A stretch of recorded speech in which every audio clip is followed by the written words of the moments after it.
மக்களே பார்த்திங்கன்னா இன்றைக்கி நம்ம நைட்மேர் மோடில் தான் கிராணியை பார்க்க வந்திருக்கோம். என்ன நம்ம வெள்ளைப்பண்ணி மாதிரியே ஒரு எலி ஓடுது. இன்றைக்கி வெள்ளைப்பண்ணி வரலையே, அவன் காய்ச்சல்னு சொல்லி தூங்கிட்டுல இருக்கான் வீட்டில்.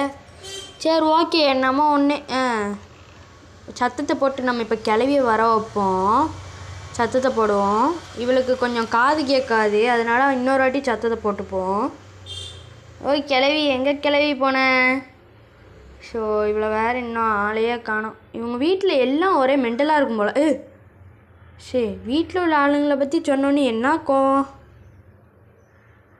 சரி அப்படி நைஸாக போவோம். இந்தா இருக்கா. ஆமாண்டி, மறுபடியும் வந்துட்டேன். எல்லாட்டையும் இதே டைலாக் தான் சொல்கிறேன். பார்க்குறதுக்கு பஜ்ஜி மாவில் விழுந்த பள்ளி மாதிரியே இருக்க.